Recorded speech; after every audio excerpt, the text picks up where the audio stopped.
Alhamdulillah. Assalatu wassalamu ala rasulillah. Wala hawla wala quwata illa billah. Rabbi shrah li sadri wa yassir li amri wahlul 'uqdatam min lisani yafqahu qawli.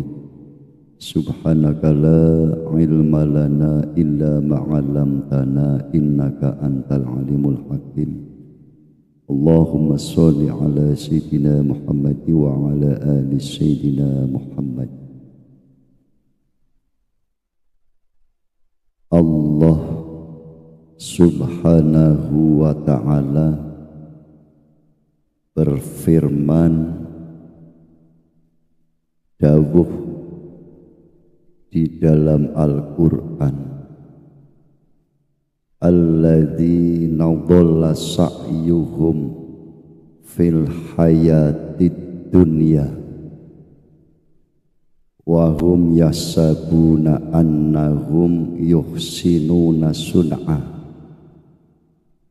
ulaika alladzina kafaru bi ayati rabbihim wa liqa'ih al-ayah, yaitu orang-orang yang sia-sia perbuatannya, yaitu mereka yang sia-sia perbuatannya di dalam dunia, sedangkan mereka itu mengira telah berbuat yang sebaik-baiknya. Iki arane kecelik, merasa telah berbuat yang sebaik-baiknya, tapi ternyata itu semua adalah sia-sia. Siapa mereka itu?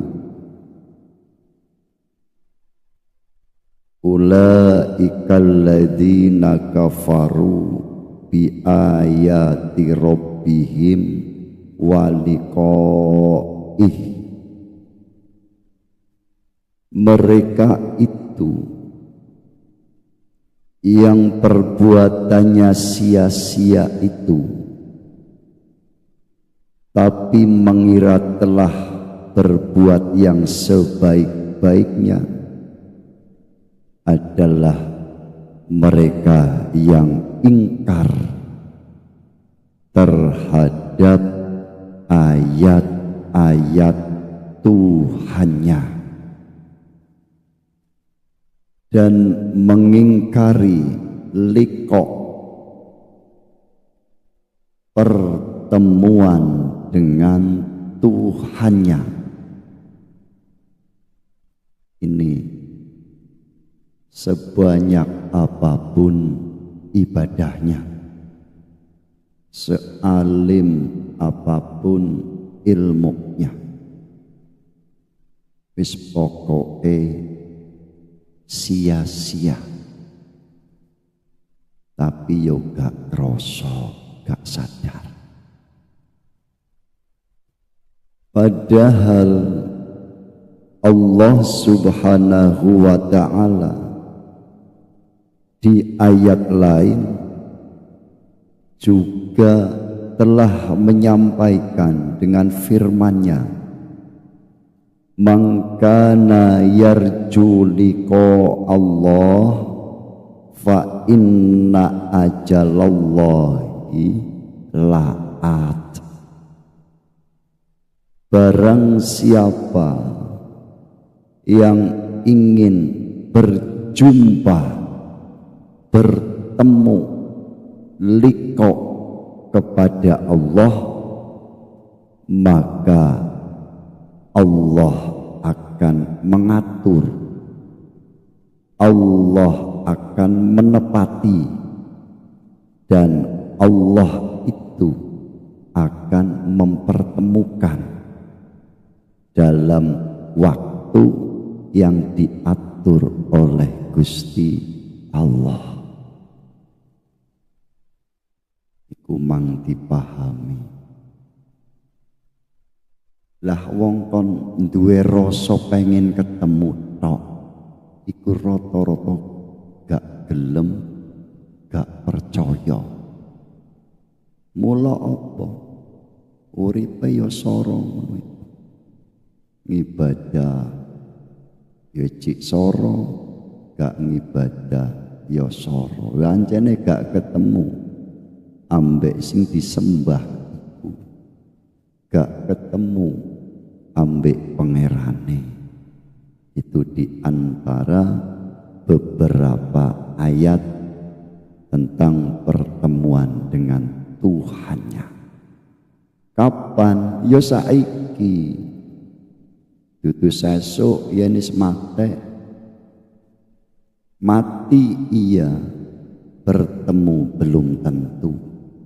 Mati itu pasti, tapi kembali kepada Allah, bertemu kepada Allah belum pasti. Karena apa? Pertemuan secara hakikat sejati dalam pandang sudut hakikat ya sekarang ini. Bertemu kepada Allah sekarang ini, bukan besok. Kembali kepada Allah ya sekarang ini, bukan besok. Lantas caranya seperti apa untuk kita liqo bertemu kepada Allah? Allah pun menjelaskan, faman kana yarju liqa rabbih, barang siapa yang ingin liqo kepada Tuhannya, falyamal amalan sholihah wala yusrik bingibadati rabbihi ahada.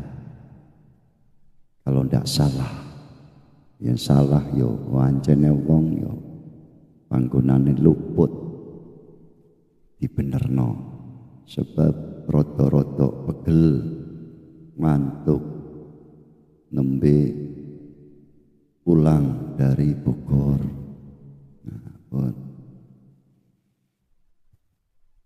Syarat bertemu dengan Tuhan, falyamal amalan sholihah wala yusrik bingibadati rabbihi ahada. Yang pertama, beramal sholih. Ini syaratnya, beramal sholih. Yenteng syariat beramal sholih, kula contohno, sholat itu amal sholih, sedekah itu amal sholih, menolong orang itu amal sholih, berzikir, berpuasa, apapun dalam makom syariat ibadah-ibadah jasad itu disebut amal sholih. Padahal amal sholih itu adalah amal yang bersumber dari hati. Maka dalam syariat pun apapun ibadah itu haruslah diawali dengan niat. Innamal a'malu bin niyat likulli mri'in ma nawa. apa-apa itu dalam hal ini beribadah harus diawali, disertai dengan niat. Dan seseorang akan mendapatkan sesuatu itu atas ibadahnya sesuai dengan kadar niatnya. Lah, niat ini adalah perbuatan batin, yaitu hati. Ini wajib. Tapi rata-rata yang dipelajari membaca niat. Sholat usolli fardhol maghribi sakiturute puasa nawaitu saumahudi, itu membaca lafadznya niat. Itu hukumnya sunnah, diwaca ya kenek, gak diwaca ya gak apa. Yen iso ya wacanen sunah, tapi yen wis tuwek wangel iku wis 73 tahun kon apalan doa niat itu ndak salah, tapi yen badhe mangertosi endi sih sing diwajibno, sing dadi rukun, ya niat iku. Niat itu muktaronan bi fi'lihi, barengake gawe suwiji-wiji, menyertai bersamaan dengan sesuatu yang dilakukan. Ono ing ati, dudu ono ing lambe. Lah iki niat. Niat inilah yang menjadi syarat untuk bertemu Tuhan dalam solih, nilai kesolihan. Tadi saya katakan yang bersumber dari hati, bukan dari mulut, bukan dari otak.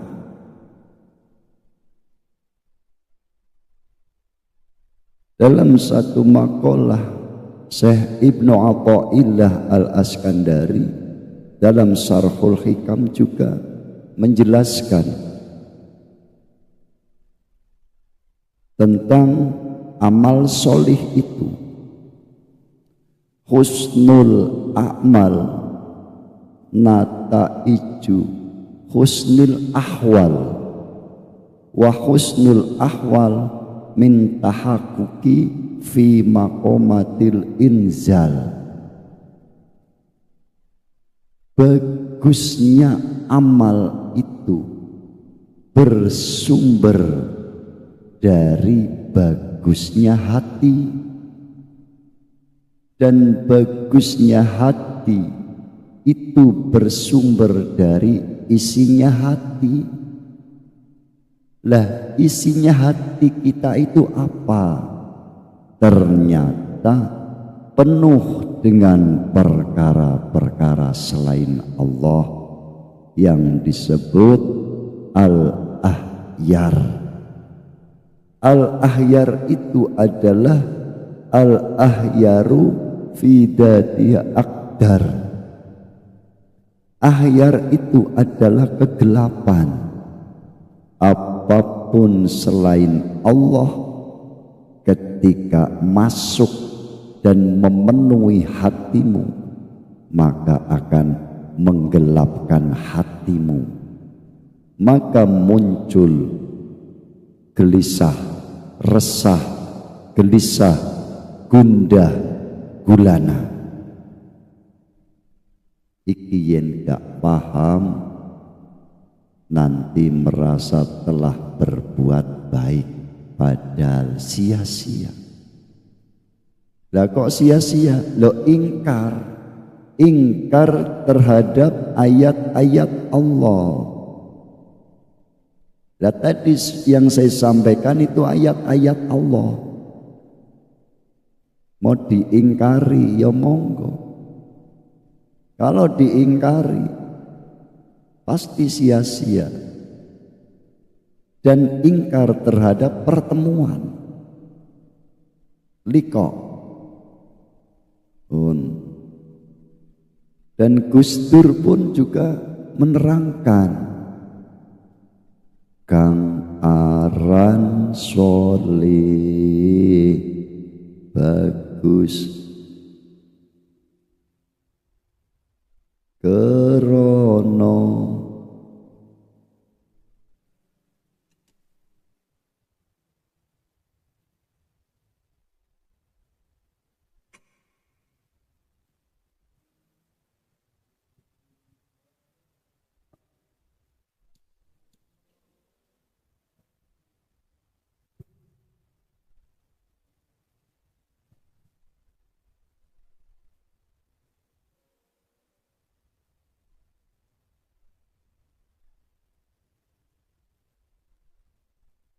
lah iku kang aran soleh bagus atine sebab krono mapan sari ngilmune.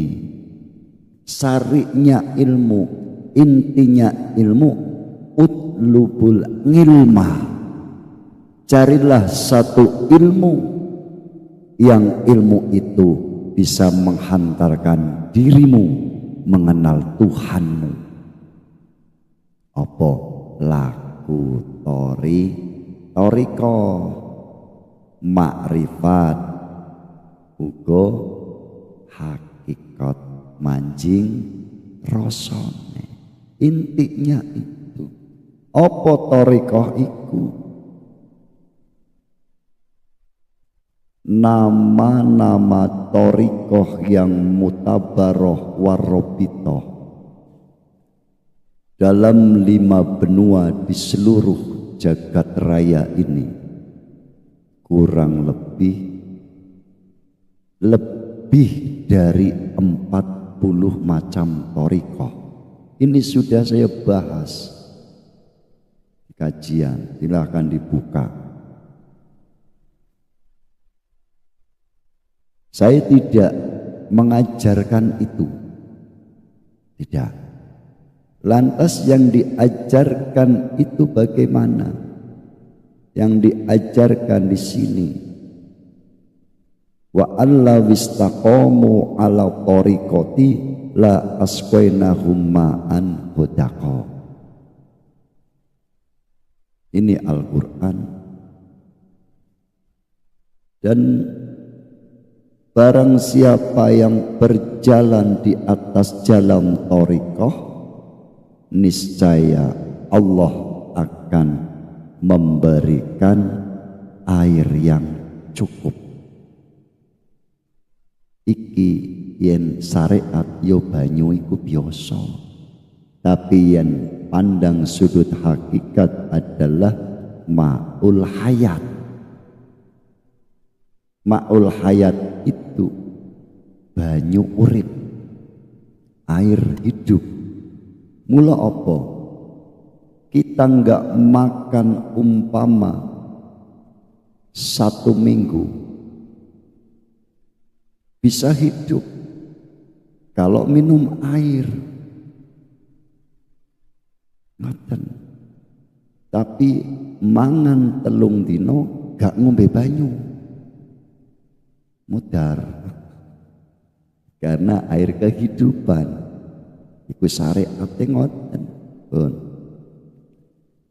Dan Kanjeng Nabi Muhammad sallallahu alaihi wasallam waktu ditanya tentang jalan, ditanya tentang thariqah oleh beliau Sayyidina Ali karramallahu wajhah, ya Rasulullah, dullani ala aqrabi turuqi ila Allah wa ashadiha ala ibadihi wa afdaliha indallahi ta'ala. Ya Rasulullah, thariqah apa? Jalan apa yang paling dekat-dekatnya jalan atas hambamu. Thariqah apa? Jalan apa yang paling mudah? Jalan apa? Thariqah apa yang paling utama di sisi Allah? Maka beliau Kanjeng Nabi Muhammad sallallahu alaihi wasallam menjawab, dullani ala aqrabi turuki ilallah. Ini pertanyaannya Sayyidina Ali yang tadi saya sebutkan. Rasul menjawab, ngalaika bimudawamati dzikrillahi ta'ala. Wahai Ali, tetapkan, dawamkan, istiqomahkan zikir kepada Allah di dalam bermacam-macam khalwat. Ku hadis diperintahkan berzikir kepada Allah di dalam bermacam-macam khalwat. Karena khalwat itu bertingkat-tingkat, maka di sini diajarkan ada khalwat 1, khalwat 2, khalwat 3, khalwat 4 sak piturute. Khalwat 1 adalah dzikirnya jasad, khalwat 2 dzikirnya hati, khalwat 3 dzikirnya roh. Islam, iman, ihsan, jasad, hati, roh, jahar, ismudat, ataupun sir dan sirul asror. Itu karena kita itu ada 3 lapis secara garis besar. Jaharnya adalah la ilaha illallah, sirnya ataupun ismudat Allah, Allah di dalam hati, dan sirul asronya adalah dikire rasa. Ini modal untuk bertemu liko kepada Gusti Allah. Kok rasa? Karena yang mempunyai rasa itu hanya ruh. Ruh yang sudah masuk ke dalam badanmu disebut jiwa. Jiwa inilah selagi belum mutmainnah tidak akan bisa menghadap kepada Gusti Allah, tidak akan bisa bertemu dengan Allah.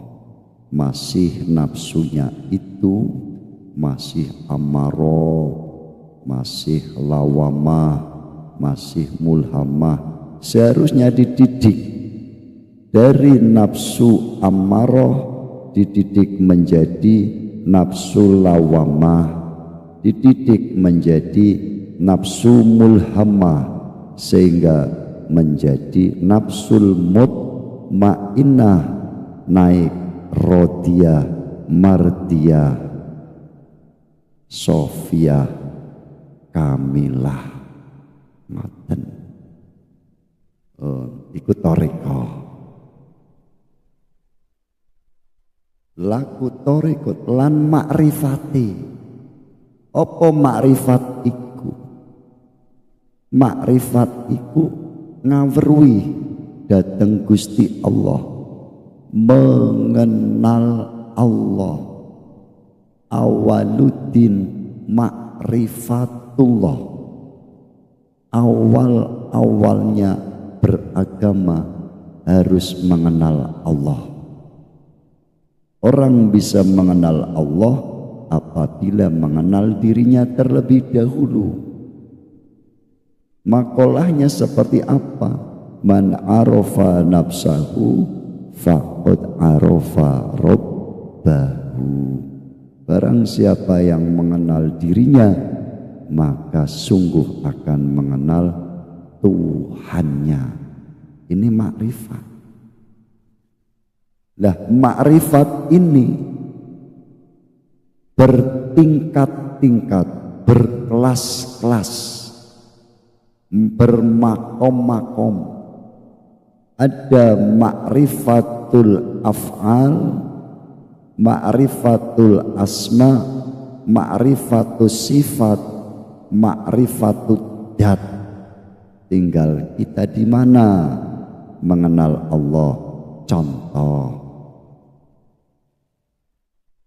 kita bisa merasakan bahwa diri kita ini tempat Allah berbuat, yang menggerakkan, yang mendiamkan. Kita bisa menyaksikan dengan rasa syuhuduh munfirodal haq bitahrikihim wa taskinihim. Kita menyaksikan yang menggerakkan dan mendiamkan adalah al-haq atas diri kita. Ini ma'rifatul af'al. Sadar bahwa yang menggerakkan itu Allah. Ini makrifat, tapi dalam tingkat ma'rifatul af'al. La fa'ila illallah. Tidak ada yang berbuat kecuali Allah. Nanti juga akan naik lagi ma'rifatul sifat, ma'rifatul dzat, ma'rifatul sifat. Kita harus mengenal, ngawrui sifat wajibnya Allah. Paling tidak yang 20 itu sebagai mukallaf. Wujud kita mbako sak piturute. Maka di situ juga dibagi. Sifat wajibnya Allah itu 20 diringkas menjadi 4. Nafsiyah, salbiyah, ma'ani, maknawiyah. 4 itu diringkas menjadi 2, istighna dan iftikor. 2 diringkas menjadi 1, yaitu ismudat dari kalimah thayyibah la ilaha illallah. Ismudatnya inilah zikirnya hati, isimdat, maka hati harus isbat Allah, Allah, Allah, Allah, ma'rifatul asma jadinya. Tapi kalau kita memahami umpomo sifat ma'aninya Allah yang 7 dari 20 itu, contoh hidup, hayat. Kita ini hidup, dihidupkan. Berarti gak urip, tapi diuripi. Berarti perkara anyar, perkara baru.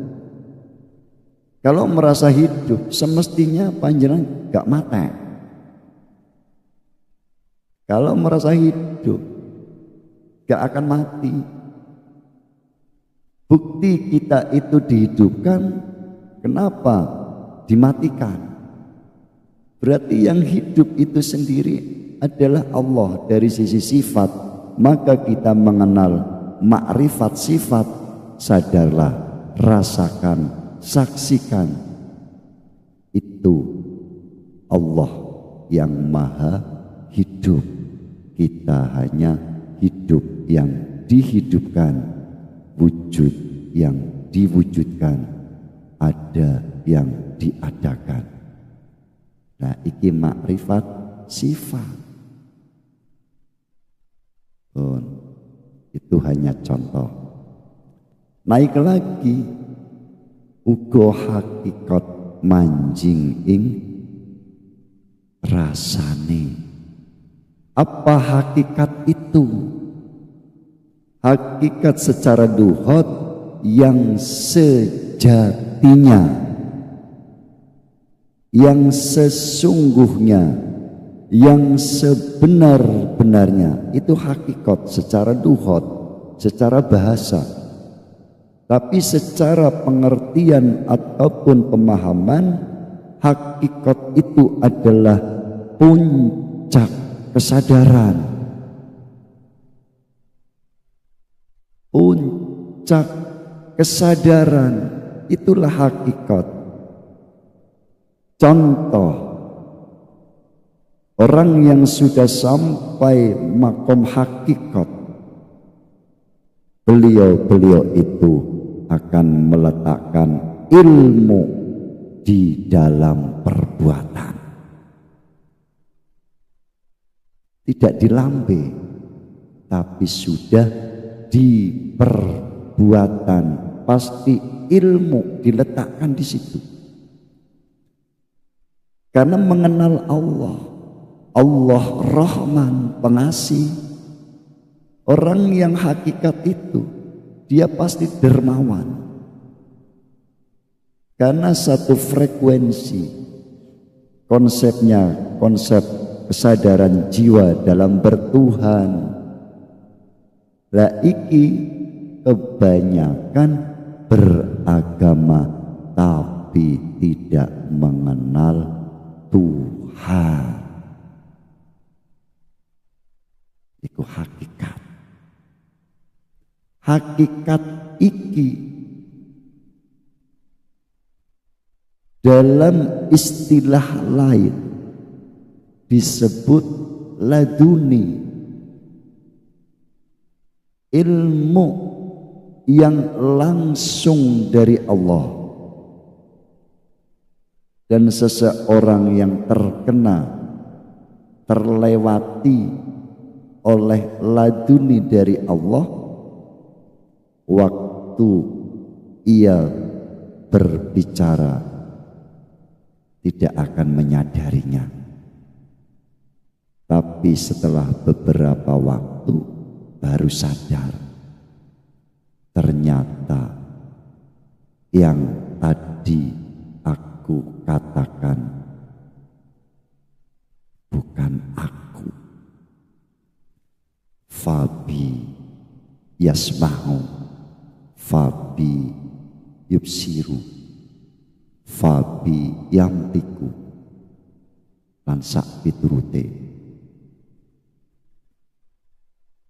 Allah yang mendengar, Allah yang melihat, Allah yang berbicara.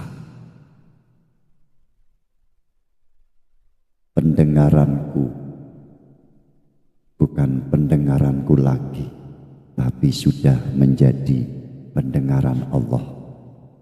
Penglihatanku yang kemarin ngaku-ngaku aku bisa melihat, aku bisa mendengar, maka hari ini orang yang sudah sampai pada hakikat dalam laduni itu, dia akan menyaksikan ternyata Allah itu sendiri. Maten pun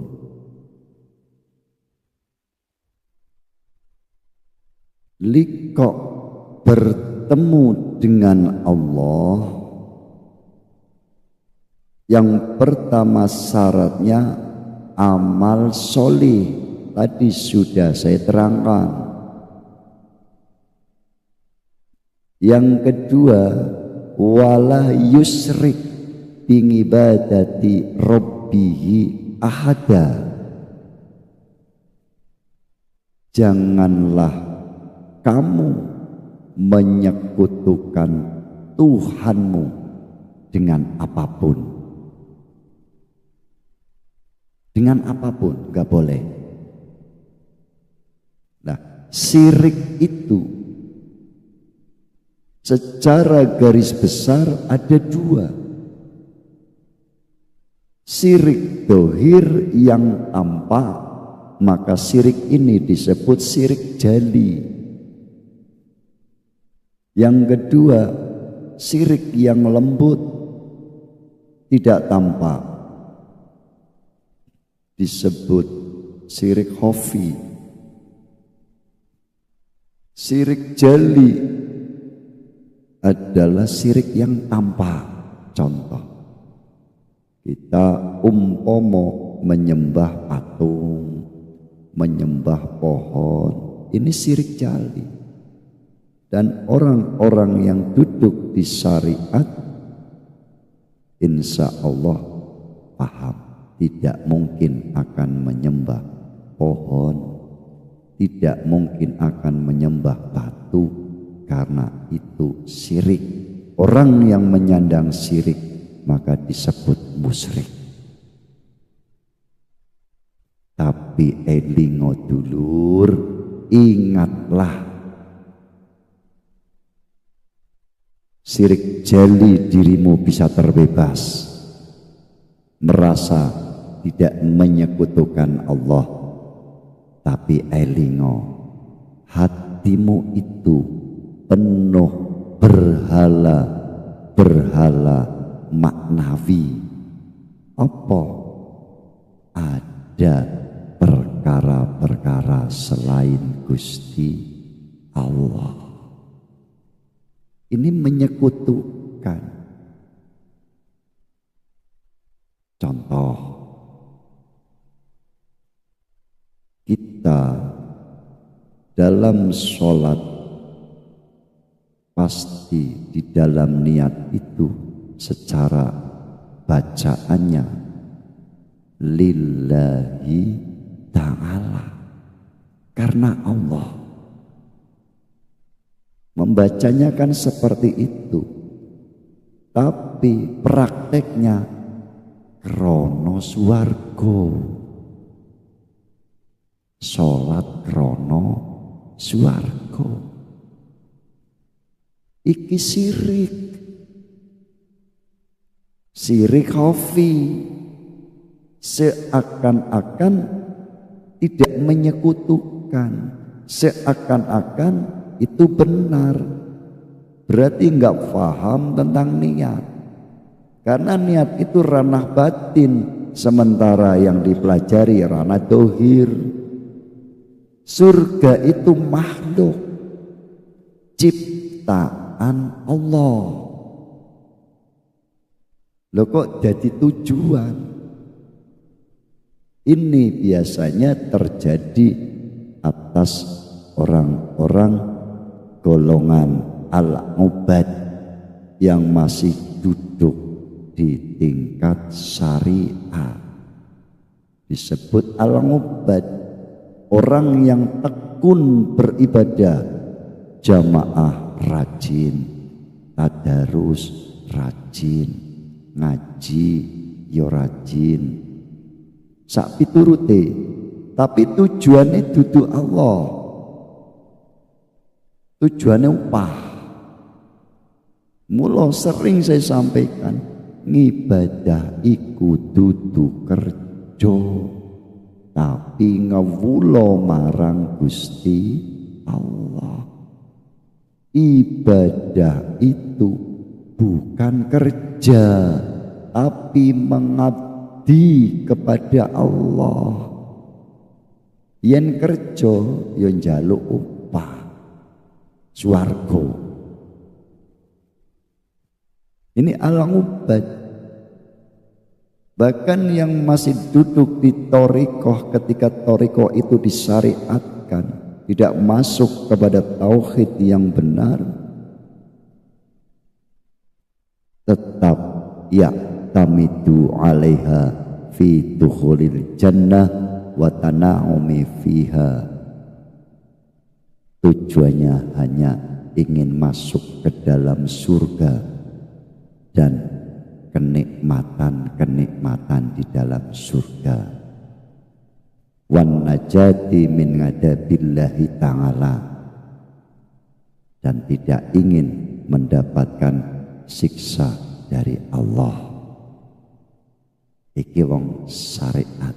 Yen wong thariqah tesiteng syariat, tujuane apa? Wusuli ilallah min kasfaril astari. Tujuane kepengin wusul marang Allah dan dikasaf, dibukaaken, dikasaf, difutuh. Iki golongane wong sing isik ning makom mukasafah. Yo makhluk maneh. makhluk tapi wis lembut. Ngoten niku.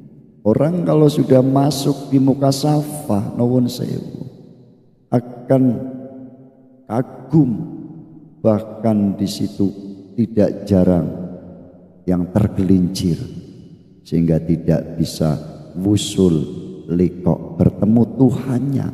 Dikiranya, disangkanya kalau sudah di alam mukasafah itu sudah final. Kasaf, dibukakan hatinya hijabnya sehingga basirohnya menyaksikan, melihat apa-apa yang selama ini belum pernah dilihat. Heran, gumun. Akhirnya ning kono borongi. Cara wong pasar iku borongi, iki dipek, iku dipek, iki dipek. Terus mulih oke. Jadi wong sakti. Lah iya. Iku tujuane. Mboten niku tujuane.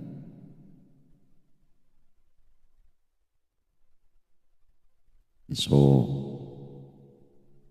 nopo silo ana ing blarak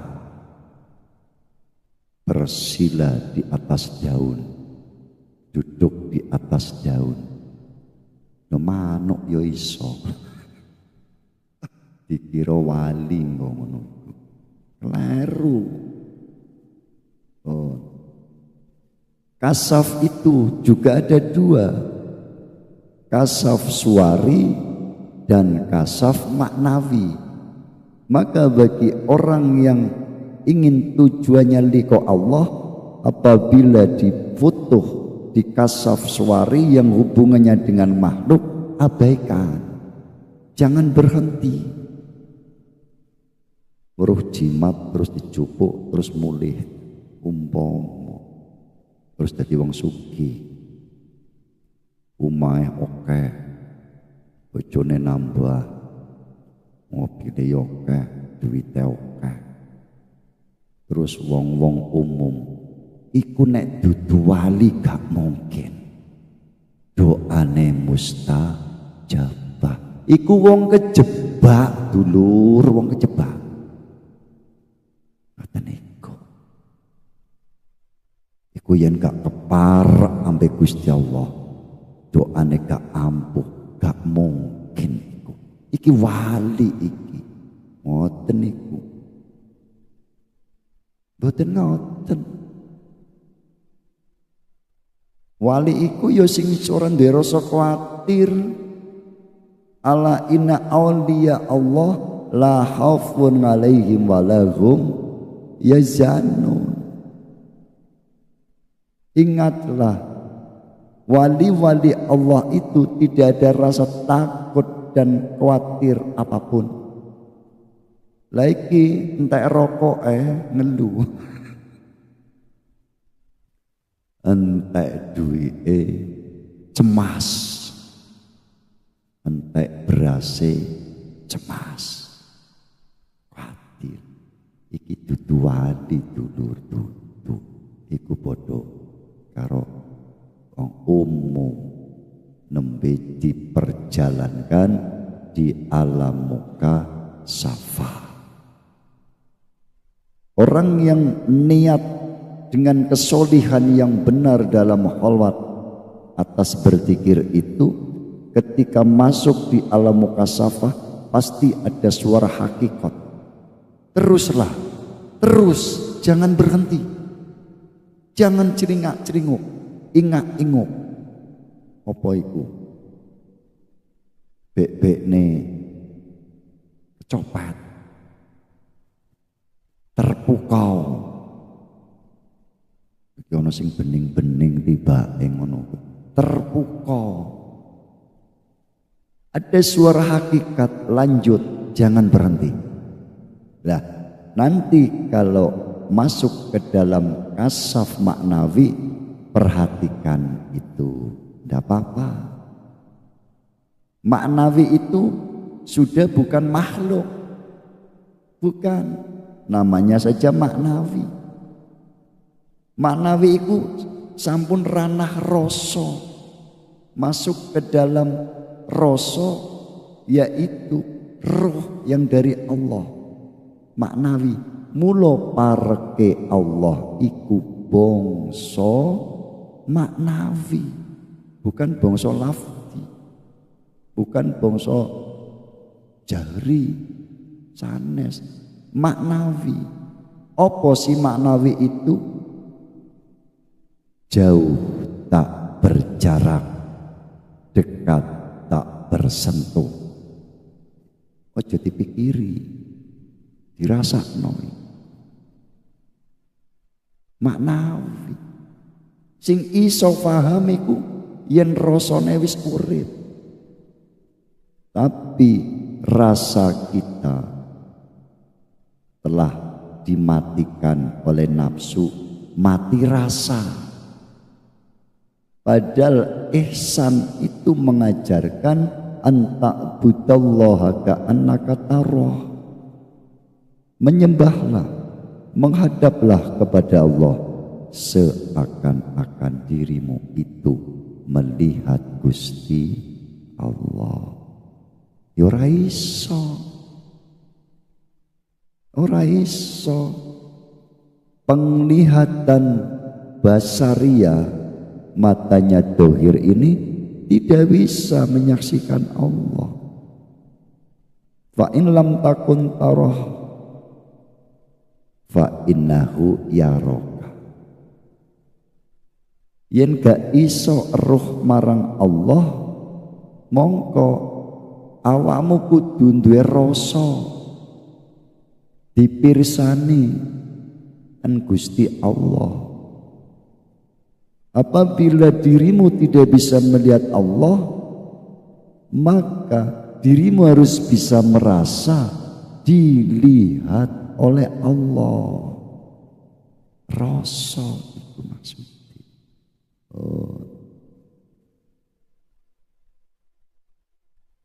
Bertemunya nanti adalah Allah yang menyaksikan dirinya, karena hamba itu sudah fana anil af'al, fana anis sifat, fana anid dat, sudah fana, maka disebut fanaul kamil. Ini setelah sirul asror. Setelah fanaul kamil, ada yang mempunyai faham di sebelah fanaul dzikri. Ya monggo, saya tetap sesuai prosedur fanaul kamil, fana yang sempurna, sudah fana dari af'al, tidak merasa aku yang berbuat, sudah fana dari sifat, bahwa aku tidak bersifat, fana dari dat, aku ya ora ono date. Lho kok ora ono date? Menungso iku ngadamun mahdun, tidak wujud secara murni. Berarti apa? Mutlak. Tidak wujud secara mutlak. Lah wujudnya itu diwujudkan. Ini perkara baru. Sedangkan Allah la yusafu bisifatil muhdasin, tidak bisa disifati dengan sifat perkara yang baru. Lah nek awakmu duwe rasa wujud, berarti ana wujud loro. Ada wujud dua, wujudnya Allah dan wujudnya selain Gusti Allah. Pertanyaannya, apakah yang tidak wujud itu akan menghalangi yang wujud itu? Juga iso. Mula apa? Dadinane Gusti Allah ghaib. Sing ghaib iku sakniyane Allah. Sing gak ana iku sejatine saliyane Gusti Allah, sing ana mung Gusti Allah. Mula la ilaha illallah, tiada yang selain Allah, adanya Allah iku. Ojo dipikiri, diraosake.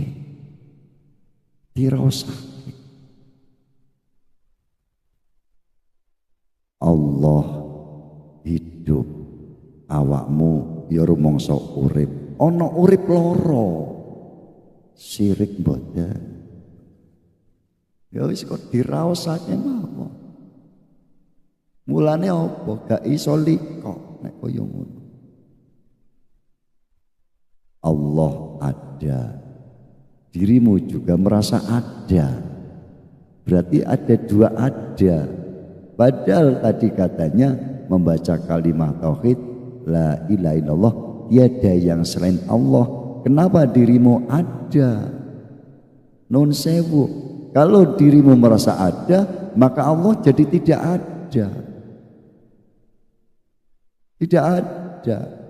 Kalau dirimu merasa di situ adalah hidup, nun sewu ngapunten, Allah mati.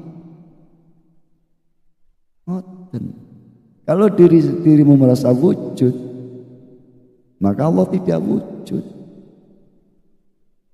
Iki lho sing mencengkram jiwamu iku uculono. Merasa itu.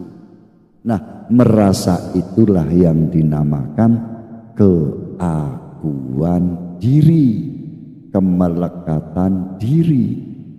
Lepaskanlah keakuan dirimu itu agar yang wujud, yang tampak adalah keakuan Allah, tajalliyat Allah, ta'ayyunat Allah, penampakan Allah, perwujudan Allah, wujud nyatane Gusti Allah.